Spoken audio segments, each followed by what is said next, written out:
ଅତି ଶୀଘ୍ର ଆସୁଥିବା ଉଦ୍ଧାରକର୍ତ୍ତା ପ୍ରଭୁ ଯୀଶୁଖ୍ରୀଷ୍ଟଙ୍କ ପବିତ୍ର ମହାନାମରେ ସମସ୍ତଙ୍କୁ ସ୍ୱାଗତ ପ୍ରେଜ୍ ଦ ଲର୍ଡ ଶୁଭେଚ୍ଛା ଜ୍ଞାପନ କରେ। ପ୍ରଭୁ ଆମ ପ୍ରତ୍ୟେକଙ୍କୁ ଅନୁଗ୍ରହ କରନ୍ତୁ। ପ୍ରେଜଙ୍କ ଲୋକମାନେ, ଯୀଶୁଖ୍ରୀଷ୍ଟ ଯେତେବେଳେ କାଲଭାରୀ କ୍ରୁଶର ଉପରେ ଥିଲେ, ଆଉ ସେ କ୍ରୁଶ ଉପରେ ଥାଇକି ଶେଷ ଶବ୍ଦ, ଶେଷ ବିଷୟ ସେ କହିଅଛନ୍ତି। ଆଉ ଶେଷ ଶବ୍ଦ, ଶେଷ ବିଷୟ କହିଥିବା ସେଥିମଧ୍ୟରୁ ପ୍ରଥମ ଶବ୍ଦ, ପ୍ରଥମ ବିଷୟ ଥିଲା କ୍ଷମା। କ୍ଷମା ଏକ ଏହି ପ୍ରକାର ବିଷୟ ଅଟେ ଯାହା ଆମକୁ, ଆମେ ଯାହାକୁ ଦେଇନୁ ସେହି ବିଷୟ ଆମେ ପାଇପାରିବାନି। ପ୍ରଭୁ କହିଲେ, ତୁମେମାନଙ୍କୁ ଯାହାକୁ କ୍ଷମା କର ସେମାନଙ୍କୁ କ୍ଷମା କରାଯିବ, ତୁମମାନଙ୍କୁ ମଧ୍ୟ କ୍ଷମା କରାଯିବ। ତୁମେ ଯେଉଁମାନଙ୍କୁ କ୍ଷମା କର ନାହିଁ ସେମାନଙ୍କୁ ତୁମେମାନେ ମଧ୍ୟ କ୍ଷମା ପାଇପାରିବ ନାହିଁ। ଆଉ ପ୍ରେଷଙ୍କ ଲୋକମାନେ, କ୍ଷମା ସେଇ ଜାଗାରେ ଥାଏ ଯେଉଁ ଜାଗାରେ ପ୍ରେମ ଥାଏ। କ୍ଷମା ସେଇ ଜାଗାରେ ଦିଆଯାଏ ଯେଉଁ ଜାଗାରେ ପ୍ରେମ ଥାଏ। ବିଶେଷ କରି ପ୍ରେଷଙ୍କ ଲୋକ ଯୀଶୁଖ୍ରୀଷ୍ଟ କ୍ରୁଶ ଉପରେ ଥିଲେ, ଆଉ ସେ କ୍ଷମା ପାଇ ପିତାଙ୍କ ନିକଟରେ ପ୍ରାର୍ଥନା କରିଅଛନ୍ତି। ଆଉ ବିଶେଷ କରିକି ଆଉ ସରକାର ଦୃଷ୍ଟିକୋଣ ଅନୁସାରେ ଯଦି ଆମେ ଦେଖିବା, ତାହେଲେ ପ୍ରେଷଙ୍କ ଲୋକମାନେ ଆଜି ଅପରାଧୀକୁ, ଆଜି ଦଣ୍ଡୀକୁ, ଆଜି ଯେଉଁମାନେ ଆଇନ ବିରୁଦ୍ଧରେ କାର୍ଯ୍ୟ କରନ୍ତି ସେମାନଙ୍କୁ ଦଣ୍ଡ ଦିଆଯାଉଛି। ଯେଉଁମାନେ ଆଇନ ବିରୁଦ୍ଧରେ ଯାଆନ୍ତି ସେମାନଙ୍କ ନିମନ୍ତେ କଣ ଅଛି? ଦଣ୍ଡ ଅଛି, କ୍ଷମା ଦିଆଯାଏ ନାହିଁ। ଏହା ସରକାରୀ ଦୃଷ୍ଟିକୋଣରେ ଆମେ ଜାଣୁ, କିନ୍ତୁ ପ୍ରଭୁଙ୍କର ଲୋକମାନେ ଦେଖନ୍ତୁ, ଏଠାରେ ଜାଣତରେ ହେଉ ବା କି ଅଜାଣତରେ ହେଉ, କାହିଁକି ସରକାର ଦୃଷ୍ଟିକୋଣରେ ଯେଉଁ ବିଷୟ ଜାଣିକି ଭୁଲ କରାଯାଏ, ଜାଣିକି ଅପରାଧ କରାଯାଏ, ସରକାର ଛାଡ଼େ ନାହିଁ, ତହିଁର ଦଣ୍ଡିତ କରେ। ଏଠାରେ ଦେଖିବା, ଅଜାଣତରେ କରାଯାଇଥିବା ପାପକୁ ମଧ୍ୟ, ଭୁଲକୁ ମଧ୍ୟ, ତ୍ରୁଟିକୁ ମଧ୍ୟ, ଅଜାଣତରେ ହେଇଯାଇଥିବା ବିଷୟକୁ ମଧ୍ୟ ପ୍ରଭୁ କଣ କଲେ? ସେମାନଙ୍କ ନିମନ୍ତେ ପ୍ରଭୁ କଣ କରିଅଛନ୍ତି? ପ୍ରାର୍ଥନା କରିଅଛନ୍ତି। ଯାହା ଅଜାଣତରେ ଭୁଲ ହେଇଯାଇଛି ସେମାନଙ୍କ ନିମନ୍ତେ ପିତାଙ୍କ ନିକଟରେ କ୍ଷମା ନିମନ୍ତେ ପ୍ରାର୍ଥନା କରିଅଛନ୍ତି। ବିଶେଷ କରି ପ୍ରେଷଙ୍କ ଲୋକମାନେ ଦେଖିବା, ଯାହା ପ୍ରଥମ ବାଣୀ ଥିଲା, ପିତା ଏମାନଙ୍କୁ କ୍ଷମା କର। ପ୍ରଭୁ କହିଲେ, କାରଣ ଏମାନେ କଣ କରୁଅଛନ୍ତି ତାହା ମଧ୍ୟ ସେମାନେ ଜାଣନ୍ତି ନାହିଁ। ଲୋକ ଲିଖିତ ସୁସମାଚାର 23 ଅଧ୍ୟାୟର 33 ପଦ, 33 ତାପରେ 34 ପଦ। ଆଉ ସେମାନେ କପାଳ ନାମକ ସ୍ଥାନରେ ଉପସ୍ଥିତ ହୋଇ ସେଠାରେ ତାହାଙ୍କୁ କ୍ରୁଶରେ ଚଢ଼ାଇଲେ। ପୁଣି ଦୁଷ୍କର୍ମଚାରୀ ମାନଙ୍କ ମଧ୍ୟରୁ ଜଣଙ୍କୁ ଦକ୍ଷିଣରେ ଓ ଅନ୍ୟ ଜଣଙ୍କୁ ବାମରେ କ୍ରୁଶରେ ଚଢ଼ାଇଲେ। ସେତେବେଳେ ଯୀଶୁ କହିଲେ, ପିତ ଏମାନଙ୍କୁ କ୍ଷମା କର, କାରଣ ଏମାନେ କଣ କରୁଅଛନ୍ତି ତାହା ଜାଣନ୍ତି ନାହିଁ। ଆଉ ସେମାନେ ତାହାଙ୍କ ବସ୍ତ୍ର ସବୁ ଭାଗ କରିବା ନିମନ୍ତେ ଗୋଳି ବାଣ୍ଟ କଲେ। ପ୍ରଭୁଙ୍କ ନାମ ଗୌରବ। ପ୍ରଭୁ ଅନୁଗ୍ରହ କରନ୍ତୁ। ପ୍ରେଷଙ୍କ ଲୋକମାନେ ଏଠାରେ ଦେଖନ୍ତୁ, ଆମ୍ଭମାନଙ୍କ ନିମନ୍ତେ, ଅର୍ଥାତ୍ ଆମ୍ଭମାନଙ୍କୁ ପ୍ରଭୁ ଈଶ୍ୱରଙ୍କର ବାକ୍ୟ ବା ପ୍ରଭୁ ଏହି ବିଷୟ ଗୋଟେ ଶିକ୍ଷା ଦିଅନ୍ତି କି କ୍ଷମା, କ୍ଷମାର ଜୀବନ, କ୍ଷମାର ହୃଦୟ, ପ୍ରେମର ହୃଦୟ ଆଜି ଯାହା ପ୍ରଭୁଙ୍କ ନିକଟରେ ଥିଲା, ଆମମାନଙ୍କ ନିକଟରେ ମଧ୍ୟ ତାହା ରହିବା ଦରକାର। ପ୍ରଭୁ କ୍ଷମା, ମୃତ୍ୟୁ, ଜୀବନର ଶେଷ ସମୟରେ, ଜୀବନର ଶେଷ ମୁହୂର୍ତ୍ତ ମଧ୍ୟରେ ନାଇକି ସେ କଣ କଲେ? ପ୍ରେମ ଦେଖାଇଲେ। ଆଉ ସେ ଶତ୍ରୁକୁ ମଧ୍ୟ, ଶତ୍ରୁମାନଙ୍କ ନିମନ୍ତେ ପ୍ରାର୍ଥନା କରୁଛନ୍ତି, କ୍ଷମା ମାଗୁଛନ୍ତି। ପିତାଙ୍କ ନିକଟରେ କ୍ଷମା କର ବୋଲି ସେ ପ୍ରାର୍ଥନା କରୁଛନ୍ତି। କେଉଁମାନେ? ଯେଉଁମାନେ ତାଙ୍କ ବିରୁଦ୍ଧରେ, ଯେଉଁମାନେ ତାହାଙ୍କ ଶତ୍ରୁ ଅଟନ୍ତି, ଯେଉଁମାନେ ତାହାଙ୍କ କଷ୍ଟ ଦେଉଛନ୍ତି, ଯନ୍ତ୍ରଣା ଦେଉଛନ୍ତି, ଆଘାତ କରୁଛନ୍ତି, ପ୍ରହାର କରୁଛନ୍ତି, ଯେଉଁମାନେ ତାଙ୍କର କ୍ଷତି କରୁଛନ୍ତି ତାଙ୍କର ଜୀବନ ପାଇଁ, ତାଙ୍କ ଶରୀରରେ ତାଙ୍କ ମୃତ୍ୟୁର ଦଣ୍ଡ ଦେଉଛନ୍ତି, एहीपरि शत्रु मान निमंते से क्रूसरे थी पिता निकट प्रार्थना करुछंती कौन बोली कि पिता एमान को क्षमा कर कारण माने कौन करुछंती से माने जानती नहीं मु कहिबार कारण प्रिय लोक विशेष कर क्रूस उपरे थाई प्रभु केउ मान को निमंते प्रार्थना कले प्रभु केउ मान को निमंते प्रार्थना कले एटारे देखंतु जो शत्रु माने प्रकृत रे जानी नांती ए जे उद्धारकर्ता ए जे त्राणकर्ता ए जे मुक्तिदाता ए जे जीवन दाता ए जे परित्राणकारी एही केवल मसीहा अटे एही केवल कोन प्रभु उद्धारकर्ता अटंती मुक्तिदाता अटंती जे माने जानी नांती से माने यीशु को प्रति व्यवहार कले एही परि लोक मान को ए परि शत्रु मान को मध्य प्रभु शत्रु बोली भाबिले नै से मान को निमित्त पिता को निकट क्षमा मागुछंती प्रार्थना करूछंती एमान के थिले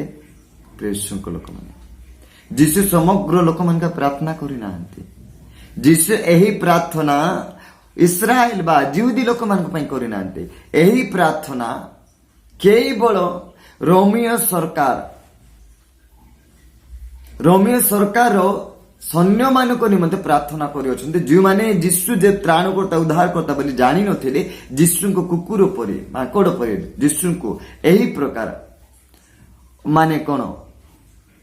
व्यवहार करिके तुच्छ करिके निंदा करिके अपमान करिके यीशु को परिहास करिके यीशु को एही प्रकार जंत्रणा कष्ट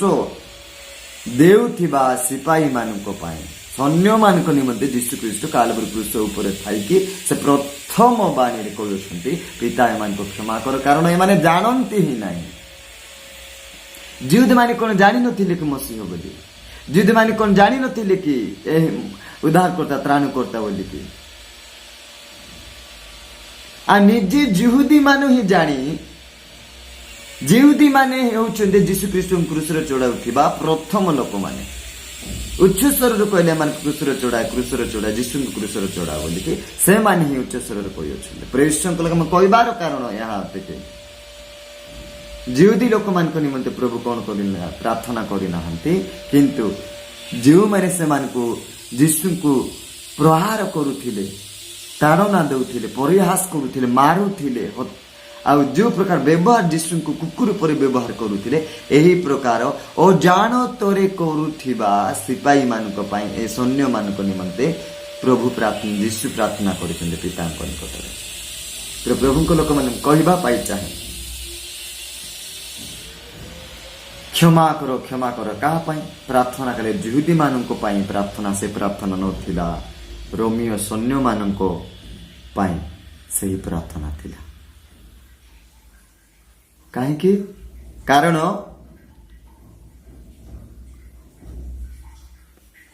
रोमियो सैन्य दल माने यीशु को जानी नथिले से मान न जाने कि प्रहार करुथिले न जाने कि मारुथिले अर्थात रोमियो सैन्य मानकर चिंताधारा माइंड ए यीशु ख्रीष्ट मध्य से प्रकृत उद्धारकर्ता बोली जानी नांती मुक्तिदाता बोली जानी नांती से माने ए यीशु मध्य गोटे चोर गोटे डकायत कारण चोर डकायत मान को ए प्रकार व्यवहार ए प्रकार क्रूसर टंगाउथिले ए प्रकार प्रहार करुथिले ए प्रकार जंत्रणा दिया जाथिले प्रकोष्ठ दिया जाथिले तेणु करी रोमियो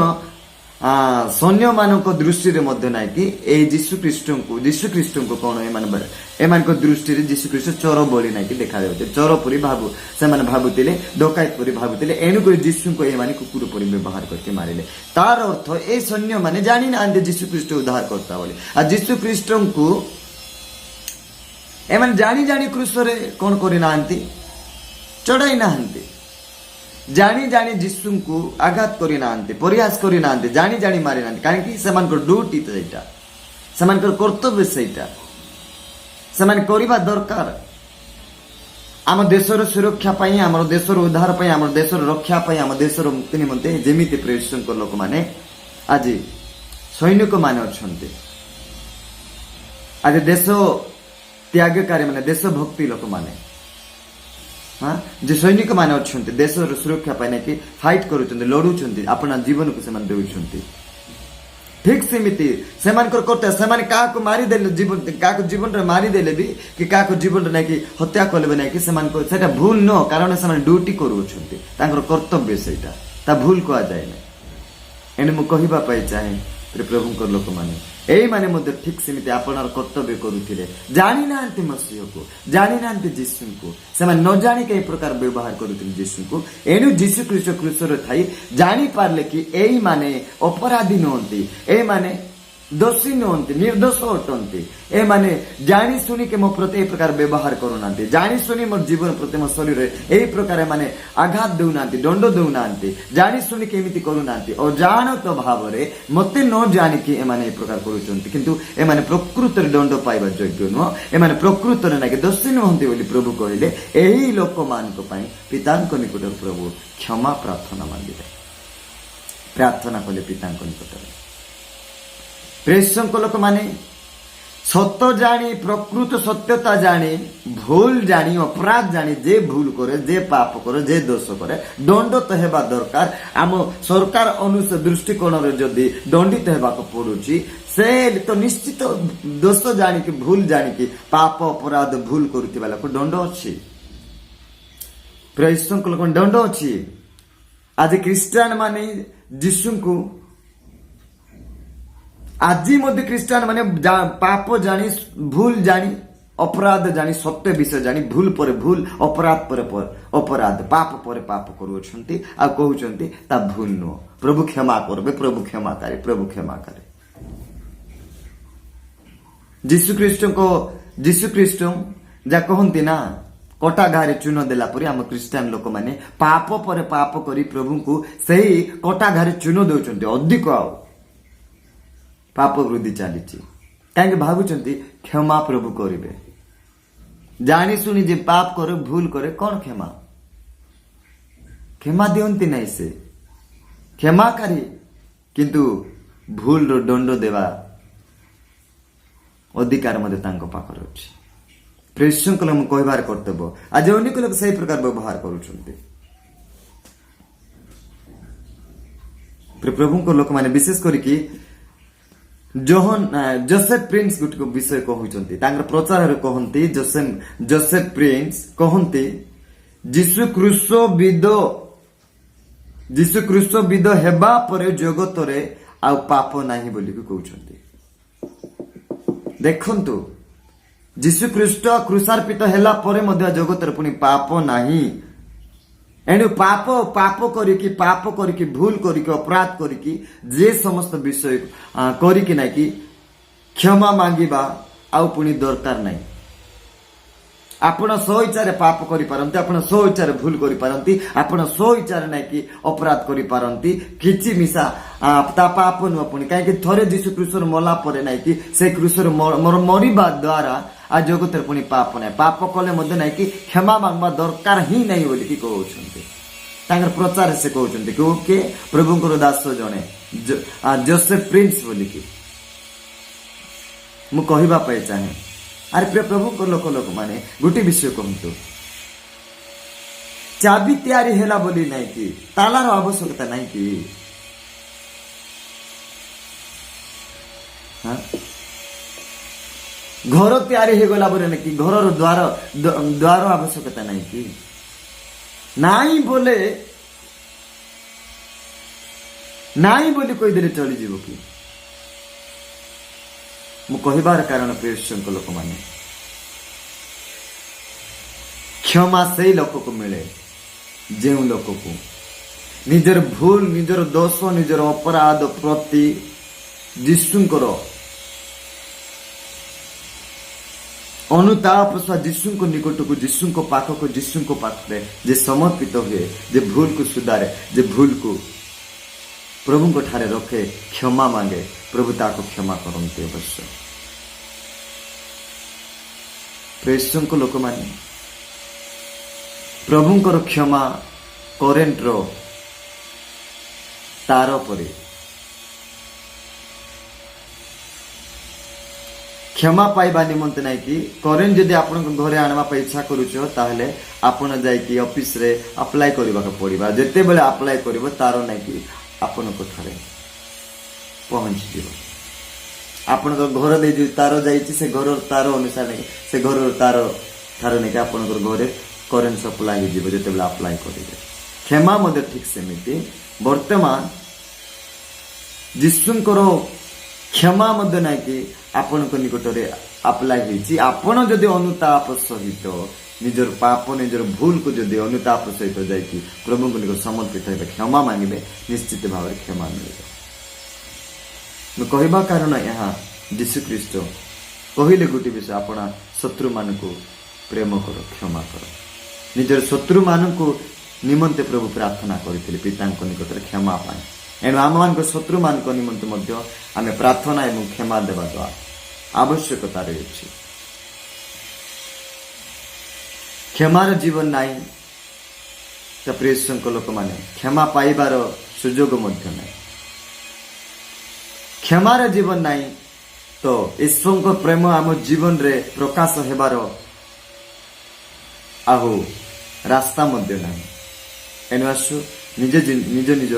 ଜୀବନକୁ ପ୍ରଭୁଙ୍କ ହସ୍ତରେ ଦେବା, ଆଉ ପ୍ରଭୁଙ୍କ ନିକଟରେ କ୍ଷମା ଦେବା ନିମନ୍ତେ, କ୍ଷମା ପାଇବା ପାଇଁ ପ୍ରସ୍ତୁତ ହେବା। ଏହି ପ୍ରଭୁ କୃଷ୍ଣରେ ଥାଇ ଏହି ବାକ୍ୟ କହିବା କାରଣ ରୋମିଓ ସରକାର ସୈନ୍ୟମାନଙ୍କ ନିମନ୍ତେ ଶତ୍ରୁମାନଙ୍କ ପାଇଁ କ୍ଷମା ନିମନ୍ତେ ପ୍ରାର୍ଥନା କଲେ ଆସି କ୍ଷମା ପ୍ରଦାନ କରିଅଛନ୍ତି। ଆମେ ମଧ୍ୟ ପ୍ରାର୍ଥନା କରିବା ଆଉ କ୍ଷମା ପ୍ରଦାନ କରିବା ପାଇଁ ଜାଗ୍ରତ ହେବା। ଏଣୁ ଆସୁ ପ୍ରଭୁ ଏ ବାକ୍ୟ ଦ୍ୱାରା ଆମ ସମସ୍ତଙ୍କୁ ଆଶୀର୍ବାଦ କରନ୍ତୁ। ଆମେନ୍। ଗଡ୍ ବ୍ଲେସ୍।